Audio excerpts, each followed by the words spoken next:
calling all watch enthusiasts, and we know there are many of you.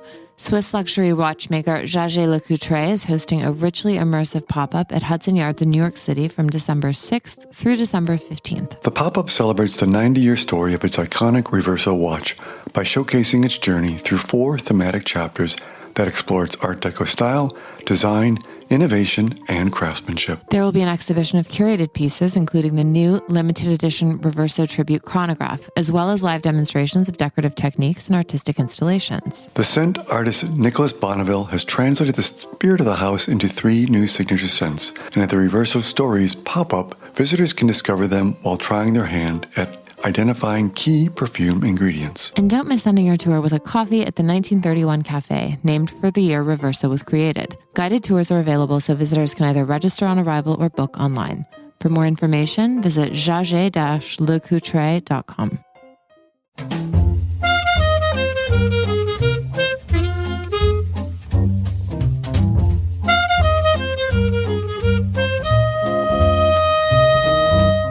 Happy Saturday. It's November 30th, 2024, and you are listening to Morning Meeting. I'm Ashley Baker in London. And I'm Michael Haney in New York City.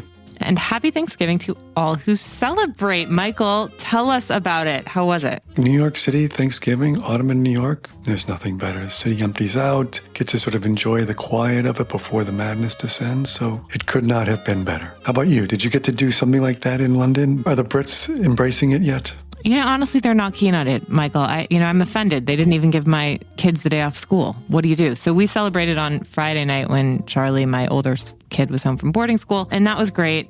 We had family here. We had some friends, as we usually do. And I love it how people get really excited here about Thanksgiving. It's also a really fun week to go out to dinner in London because there are a lot of Americans who are here to celebrate. So it's a great time to go to the River Cafe. It's so bustling and fun and festive, especially this week for whatever reason. So next year, Michael, we're getting you over here. Facts are facts. I'm ready. Okay, well, on that note, we have a very special holiday-esque issue of Airmail for you. Again, no Donald Trump. Happy Thanksgiving. Yes, it's a great show. First, as we've noted, it's Thanksgiving and winter starts to settle in. The days get longer and colder, and maybe you're eating a little more, exercising a little less. Who better to talk to than our own Linda Wells, our health and wellness editor, who will tell us what we need to know about looking and feeling great this time of year. Then, on the subject of feeling great, no one made us feel better than Bobby Short. For 36 years, there was no more quintessential New York experience than seeing Bobby Short perform at the Cafe Carlyle, and Scott Asing will join us to remember the great man on the occasion of what would have been his 100th birthday.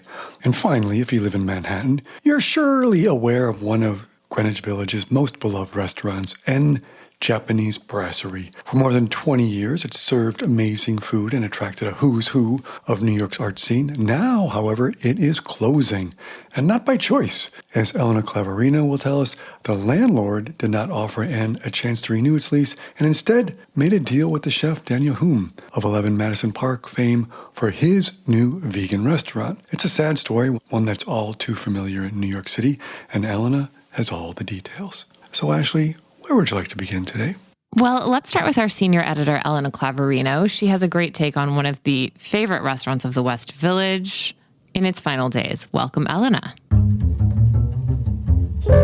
Hi, how are you? Okay, Elena, restaurants close in New York every week. Why do we care about N Brasserie? So N Brasserie's kind of become like a part of the fabric of the West Village, I would say. It's on Hudson Street, and it's kind of become a favorite of people like, Martha Stewart, Julian Schnabel, but also the owner, she's a wonderful woman, and she came to New York to be a musician. So it's also it's a creative space. There's a music bar, people have stayed there until late, and it's just a really fun place to hang out with excellent food. And we're going to miss it. So, Elena, the whole concept of a Japanese brasserie, it just feels sort of like that fusion-y cuisine of the early aughts. But tell us about the food there and what it's like and why it's so delicious. So when Reika originally opened, actually, so her brother, the owner, she's called Reika Alexander. And when she originally opened, she grew up in Tokyo, Taiwanese parents, but her brother had restaurants in Tokyo and still has restaurants called N around Japan. And basically, she came to New York and to scout, what the Japanese food scene was like here. And what she found was Nobu and Bond Street that were open, and they were kind of doing Japanese Peruvian fusion. And then the more traditional Japanese places were kind of in Midtown and, frequented by bankers, Asian bankers who were coming over, but it weren't fun. So she thought, I could make something young and fun that actually serves traditional Japanese cuisine. But, it became young and fun, and also kind of this, I think, canteen for the creative set in the West Village, as you note. Lou Reed, Q-Tip, Yoko Ono. So how did it catch on with that group of people that became sort of this place where you'd go? I mean, I was just there Sunday, coincidentally, as I'm walking out. Sophia Coppola and her daughter come walking in for an early dinner. But how did it get this reputation for being that kind of place? I think because Reka is a really cool lady, and she's very fun. And I think she brought a very cool atmosphere that was very laid back. The place makes excellent cocktails. The food is light. I think she, as a person, attracted a lot of these people. And then it certainly helped in 2008. Martha Stewart put her on her show. She was teaching people how to make tofu. And that certainly attracted a big crowd as well. Elena, what do we know about the reasons behind the restaurant's closure? What Reka told me is that her landlord had verbally agreed to renew the lease after its 20-year term and apparently didn't consult her. And now Daniel Hume has taken over the lease and will be opening a vegan restaurant. And Daniel Hume being the restaurateur behind 11 Madison Park, as well as many other projects. And a vegan restaurant. I mean, this is intriguing. What are people in the neighborhood saying about this development? I think, a lot of people are very upset. I reached out to a few people who, regulars, and they're certainly going to miss it. It feels like home to a lot of people. There are a lot of people who go, multiple days a week and use it as a kind of canteen, as you were saying, Michael. Yeah, I have my own theories. I mean, my own conspiracy theory on but it's no coincidence that Google just opened up a huge campus, a couple blocks away there. And I would imagine Hume going in there like, there's a lot of money. You're seeing a lot of restaurants going in that neighborhood, which makes it all the more, just more sad that, she's leaving. Because I think that it's such a, she, as you note in your reporting, she came in right after 2001, after 9/11, and sort of like really became this, not just a canteen, but a real sort of piece of the community. So it's sad to see it go. It's one of those New York tragedies. Definitely. It is definitely a New York tragedy. And I do find it absurd that after 20 years, the landlord can just give the lease to somebody else without consulting someone. It's a real shame. So do we have any sense of what's next for the team behind N? Reka mentioned she has been she does nothing concrete yet, but she is maybe thinking of opening another restaurant. Alternatively, she was considering opening a ryokan, like a traditional Japanese style hotel, outside the city. She was talking about, a hotel, she loves hospitality and loves having people in her place and immersing them in her vibe, for lack of a better word. And a hotel, you can kind of do that more completely. And that's something we talked about. Well, Elena, thank you so much for keeping your radar on the comings and goings of our dear West Village. It's a great story. And for those who have never been to N, is there any time left or is it already done? I think the last day is December 22nd. So go before it closes, guys. Note to self. Thank you so much, Elena. Thank you, guys. Well, we are thrilled to have Linda Wells here to tell us all about the latest, greatest issue of Airmail Look, the Bible of all things beauty and wellness. Linda was the founding editor of Allure magazine, a position she had for 25 years, and now she is our beauty and wellness guru, as well as the editor of Airmail Look. Welcome, Linda. Hello, Ashley and Michael. We have too many delicious treats for readers in the new issue of Airmail Look, but I want to first talk about our story that we internally called Mad for Nad, although we know it's actually pronounced NAD. Tell us about this enzyme supplement. What is it exactly? People are going crazy for this. And the way we're seeing it right now is in IV injections that cost $500 a pop. And you see it, Kylie Jenner's loves it, Hailey Bieber, Jennifer Aniston. So you know it's real, you know it's great. And it's basically an energy generating molecule that naturally occurs in the body's cells, and the levels decline as we age, as does everything. Thank you very much. And boosting it with these infusions presumably gives you increased energy. It regulates your metabolism. It increases your collagen and your exercise performance. And you can also get it in supplements. And I'm sure you've heard of Elysium Basis. It's extremely popular, especially with the sort of tech bro world. And that has it. And so it's also in food.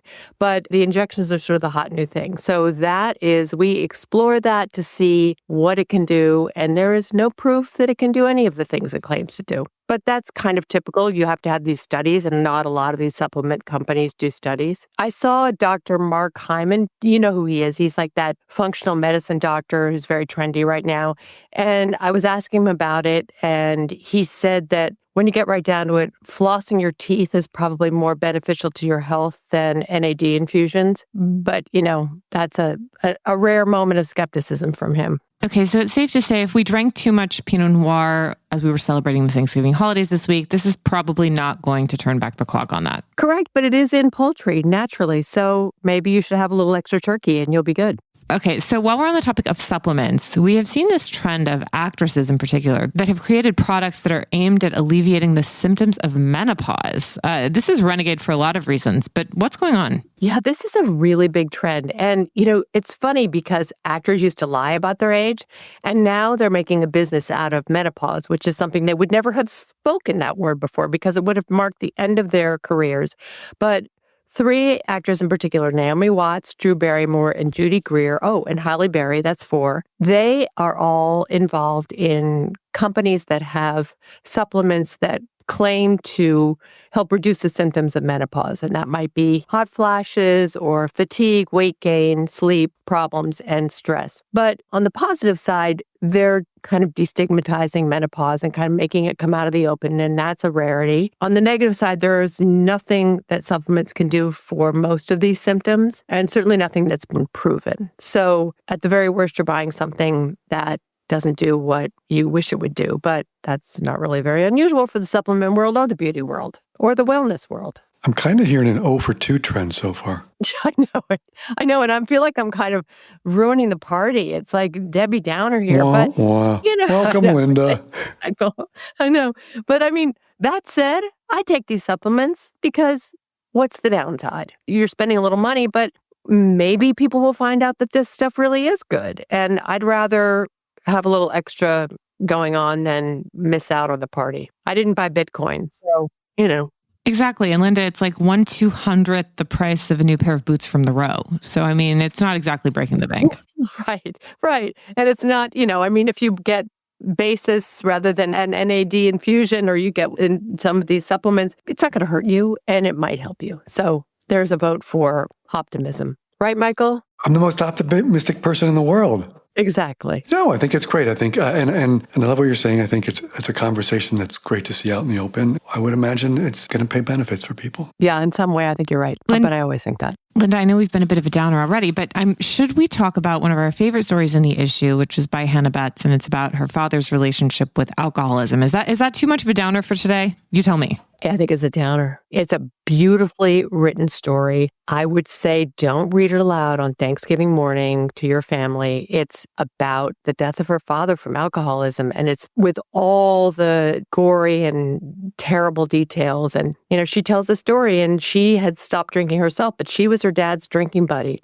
And the two of them really suffered for it, but he died from the disease, from alcoholism. And I think that the great thing about this story, besides it being an absolutely stunningly written piece, is the incredible honesty and the fact that it's a warning that anybody thinks, oh, you know what, I'm going to go out with a drink and be happy. And if you've got a problem, this is not the way to do it. And she makes that infinitely clear. Yeah. There are some good things about the wine and alcohol world, and that is that they're now getting into the beauty field. And, there are a lot of these vineyards who are realizing that some of the waste material in the wine is an incredibly rich source of antioxidants. And so the grapes are being used to make serums and moisturizers. And we saw that with the Brad Pitt line, and that's called Beau Domaine. And it's a beautiful line of, actually, the skincare products are really good, I have to say. And I know people roll their eyes, but it's a very, very legitimate and great line of skincare products. And then, Dior has L'Or de Vie. L'Or de Vie. Ashley, you went to the Sorbonne. You can pronounce that for me. Would you like to? L'Or de Vie. Merci. Sound, or how snobby did that sound? I love it. I'm a francophile, so you can say that all day and all night. But it's a $1,700 serum or a $3,200 concentrated treatment that comes from Chateau Yquem from LVMH. Not bad. We also have an we also have a great story that you wrote about one of the most beautiful beauty launches we've seen recently. Tell us about Celine's new beauty collection. That line of products. It's interesting. I think so many designer fashion lines are now branching out into beauty. And Celine was doing this a little bit sneakily. You only saw these products in the store, and they were these little tools like you'd see a beautiful gold case that you could put your toothbrush in, or a soap in a soap dish. And they were so good looking. And now they've just come out with their first lipstick. It's called Rouge Triomphe. And I'm sure, Ashley, you'll be able to pronounce that better too. But it's a beautiful red, very kind of classic French, beautiful piece of lipstick in a great gold faceted tube. And they're now going to start with a whole line of makeup products. They also have fragrance. And this is a trend that we're seeing a lot of across the board with, designer lines branching out. It makes a great gift too, Linda, right? I mean, wouldn't you just die to get one of these in your stocking? Oh, I would love to get that soap dish. I mean, it comes with a gold soap dish. They have a little container that's gold with the Celine logo on the top, and it's for putting your cotton pads in, for cleaning your face. It's what could be chicer than that? It's amazing. Well, we would be remiss if we talked about this issue of Air Mail Look without delving into Gwyneth Paltrow's bedtime routine. It is some kind of bedtime routine. You would expect no less from Gwyneth Paltrow. It is very particular. It involves mouth tape. And if you'd like me to riff on that, because I experienced mouth tape when we were in Ischia, but it is, you tape your mouth shut when you go to sleep with this kind of, you can buy specific tape for it, or you can actually just get any kind of medical grade tape. You tape your mouth shut so you breathe through your nose, and that helps your health. It helps your dental health. It helps your breathing. It might help your sleep. She sleeps in a cold room, like 67 or 68 degrees. She puts in earplugs. She wears an eye shade. She sleeps on a $60,000 mattress. And sometimes she falls asleep to a murder show. So there you have Gwyneth in a nutshell. It's everything we hoped for and more. Okay, we have to go back to Ischia because we would be remiss if we did not talk about our new favorite hotel. Oh, it's so good. Mezzatori. We went there together, Ashley and me, with a couple of other people, and we had such a great time. But what's great about it is Ischia is an island that's loaded with hot springs. And the most glamorous of those hot springs are employed at Mezzatori, the hotel that's also owned by the family that owns Pelicano. And there are these various pools that you're supposed to go in a particular order, and they're scorching hot. And you do this routine, and then you end up in a cold Kneipp bath. Ashley, talk about it because you wrote the story. I mean, I've been to these medical spas in Europe, and Linda, you've seen me melt down on 850 calories a day. I just don't do vacations like that anymore. But what I liked about Mezzatori, and Marie-Louise Schio, who's the hotelier behind it, is a friend of ours, so I can say this. She really does live the wellness lifestyle, but she's not explicit about it. And that really plays out at Mezzatori, which is what we loved about it so much. We weren't going there thinking that it was going to be a wellness holiday, but we left feeling so great because of the quality of everything that was there. Also, she had a great gym in that hotel, and we were cold plunging in the morning, swimming in the ocean, which was great. And we were doing the baths in the afternoon, which was wonderful. But also that gym was extraordinary. And I love a hotel with a good gym. That's how you end up going home feeling better than when you departed. But I think I would say if you're looking for, Michael, we know that you love the Amalfi Coast, and we're never going to take that away from you. But if you're looking for something a little bit less crowded and a little bit less expensive, Ischia is a fantastic option. And not only is that hotel great, but we went to some really fun restaurants there. We did a little shopping. There was a lot to do. It's a great alternative, especially to Capri. Linda, thank you. Thank you for this great issue of Air Mail Look. It is such a treat to enjoy. New emails come out every Friday. So if you're not getting it, sign up immediately at airmail.news/look. Thank you so much, Ashley and Michael. And Ashley, it's always so fun to do this with you and to travel the world with you too. Next up, Stockholm 2025. I'm sending out a text. Stockholm Syndrome. Get ready. I'm in it. Get ready. I'm in. I might not come back. Thank you so much. Calling all watch enthusiasts, and we know there are many of you. Swiss luxury watchmaker Jaeger LeCoultre is hosting a richly immersive pop-up at Hudson Yards in New York City from December 6th through December 15th. The pop-up celebrates the 90-year story of its iconic Reverso watch by showcasing its journey through 4 thematic chapters that explore its Art Deco style, design, innovation, and craftsmanship. There will be an exhibition of curated pieces, including the new limited edition Reverso Tribute Chronograph, as well as live demonstrations of decorative techniques and artistic installations. The scent artist Nicholas Bonneville has translated the spirit of the house into 3 new signature scents, and at the Reverso Stories pop-up, visitors can discover them while trying their hand at identifying key perfume ingredients. And don't miss ending your tour with a coffee at the 1931 Cafe, named for the year Reverso was created. Guided tours are available so visitors can either register on arrival or book online. For more information, visit jaeger-lecoutre.com. Always love talking to Linda Michael. Do you have any interest in joining us on our girls' trip to Scandinavia in 2025? Yes. Good times will be had by all. We had quite a time in Rome last January, I'll tell you that. Count me in. All right. Get ready to join the WhatsApp group. It's an active one. All right. If you want to take a journey of another sort into the music of Bobby Short, who performs at the Cafe Carlyle, Scott Aseen is here to tell us all about it. He is a private investor and the founder and president of Turtle Bay Records, which is a jazz music label based in New York. Welcome, Scott. Well, thank you. It's great to be here. It's great to have you. I'm so excited because you've got a story this week about when I first came to New York, he was the epitome of what New York was. He almost created the soundtrack for my early years in New York City. It's Bobby Short, who would be celebrating his 100th birthday this year.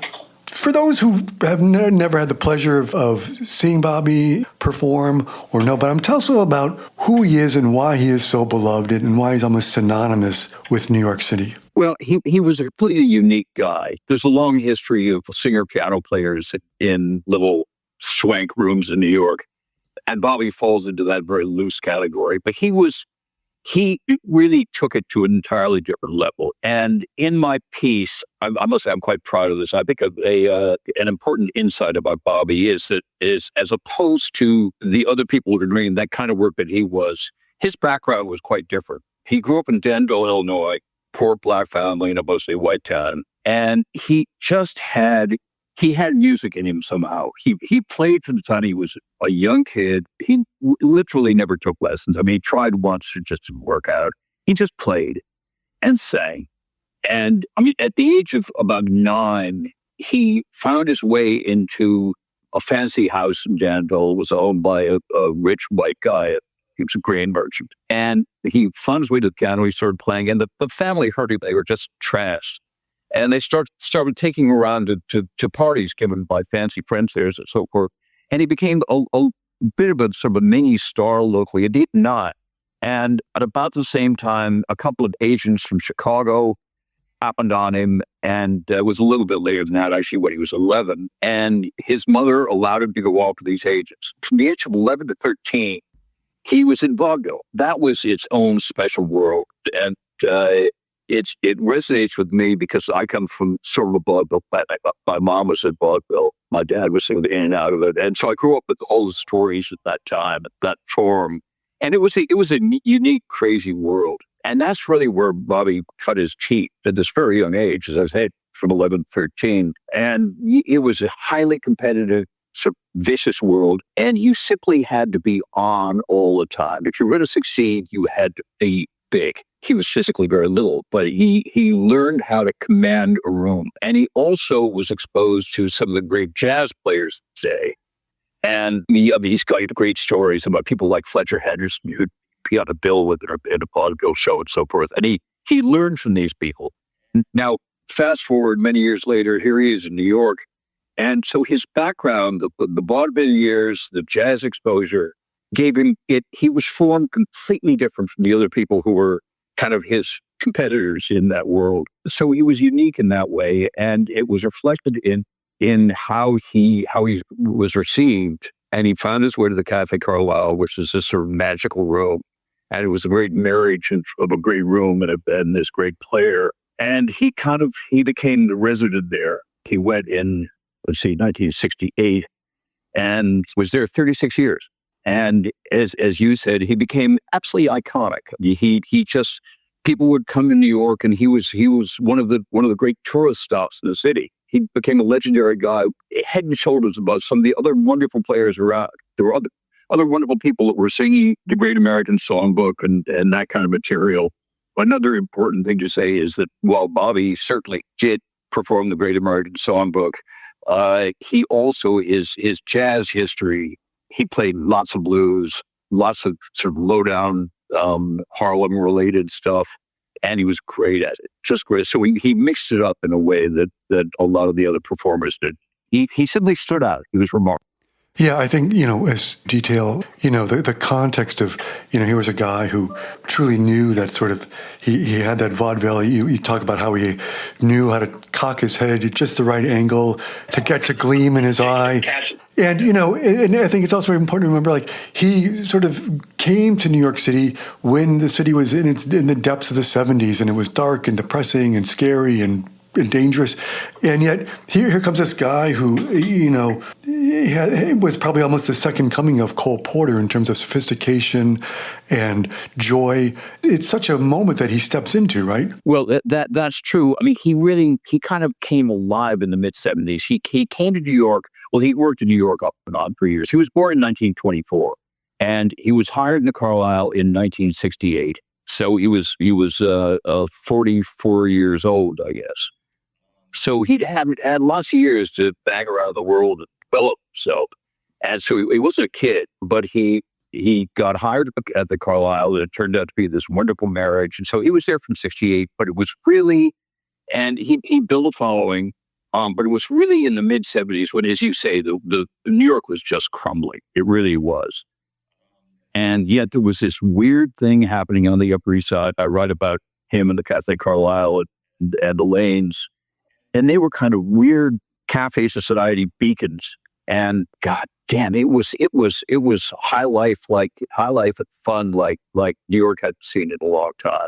At the same time that other parts of the city were just falling apart. It was a fascinating sort of dissonance. Yeah, I love that word you used, beacon. It really was this sort of like, it was a beacon of joy and optimism and fun. And sophistication. Yeah, and as the city was dark, there was someone was keeping the lights on and the feet stomping and, Absolutely. and people singing. It was the Revlon Charlie campaign that sort of lofted him to a whole different level. That came along in the mid-70s. And because really up until then, he was what you've just described on the Upper East Side. He was well known to a kind of tiny slice of people. But all of a sudden, the Revlon campaign came along. He was hired to write and perform in an ad for a Duke perfume that there is called Charlie. It was a great ad, and he was featured in. You saw him for a moment playing and singing, and it was a magically well done ad. And in 3 years, Charlie became the best-selling perfume in the country. So suddenly he became recognizable everywhere. And he kind of exploded up to a whole new level. Yeah. And that, of course, became bigger still in New York City. Scott, do you have a song or two that, for people who have never discovered him, that you might recommend or is a good place to start to listen to him? It's a long list. You can have a personal favorite to say, like, if you're having a bad day, put this one on. And this is an iconic New York song, but it's a Cy Coleman song called My Personal Property. Today, I feel New York is really my personal property. It was kind of a signature song for him at the cafe. And, oh boy, that could lift you up. It really could. And it made you simply, if you didn't love New York already, you would. That would be one, certainly. In a completely different vein, the heartbreaking song, Say It Isn't So. You don't think of Bobby so much as a ballad player, but oh my God, he could just tear your heart out with a tune like that. So if you want to get lifted up, listen to Personal Property. If you want to get sort of sunk down, listen to Say It Isn't So, break your heart. Well, your story does both. It lifts me up and it breaks my heart, that, especially that Bobby is gone. But you've done a wonderful job of animating him again for all of us and reminding us why we love New York and people like Bobby. So thanks, Scott, so much for being here today. Well, you're very kind. It's great to talk to you.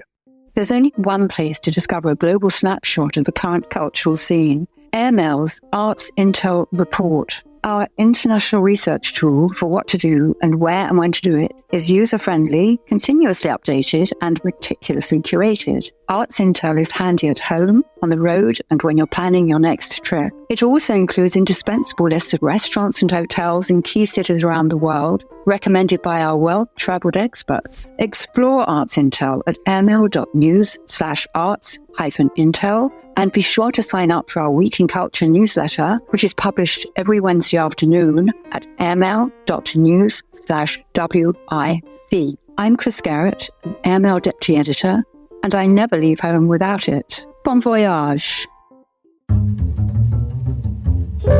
Michael, I feel like I've missed something critical in life now that I have not seen Bobby Short at the Carlisle. This is almost as bad as missing Chapel Roan at the O2.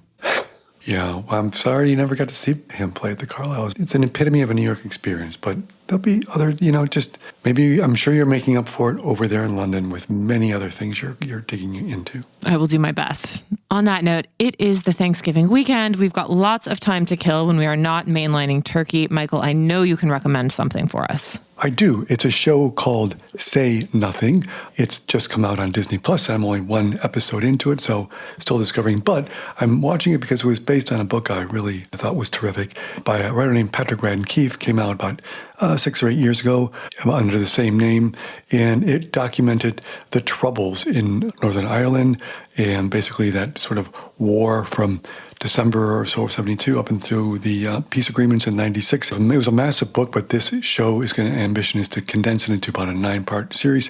It's pretty fascinating and I think looks at a very complex period in time. As I say, I'm only one episode in, but it's beautifully shot. Cast is great. I'm excited to explore more of it. So it's called Say Nothing and it is on Disney Plus right now. And you, my dear, what do you have to recommend for us? Have you been watching the new season of Bad Sisters? No. Speaking of all things Irish, what do you got for me? We love the first one. Well, the new season is out, and this is a Black comedy. It is on Apple TV Plus, and it was developed by, among others, Sharon Horgan, who's one of my favorite actresses, showrunners, people of all things. It's such a great show. It's hysterical. It concerns 5 sisters from the Garvey family. They live in Dublin, and they are all united around the early death of their parents. And the timelines are a little bit convoluted, and there are other characters who come in and out, but it's incredibly funny, very well acted, and just an awful lot of fun. Again, an escape from these troubled times. So it's called Bad Sisters. It's on Apple TV Plus. You're welcome, Michael. Bad Sisters is a good time. Well, on that note, we wish you all a wonderful Thanksgiving weekend. We are thankful for you. Michael, will you please read us out? And we are thankful as well for our sponsor, Jaget Lacoudre.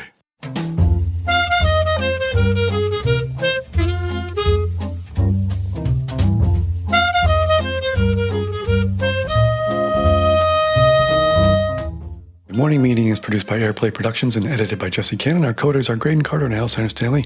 Our chief operating officer is Bill Keenan, and our deputy editors are Ashley Baker, Chris Garrett, Nathan King, Julie Vitale, and Ash Carter. Our CMO is Emily Davis, and our music supervisor is Randall Poster. The theme music is The Cute Monster by the Buddy Collette Quintet. A new edition of Airmail is published every Saturday, so please subscribe and enjoy all of our stories on airmail.news, which we update every day. You can also find us on Twitter and Instagram at Airmail Weekly, but we will be back here next Saturday with another edition of Morning Meeting. And in the meantime, hey, be sure to subscribe to Spotify or Apple Music, but most of all, thank you again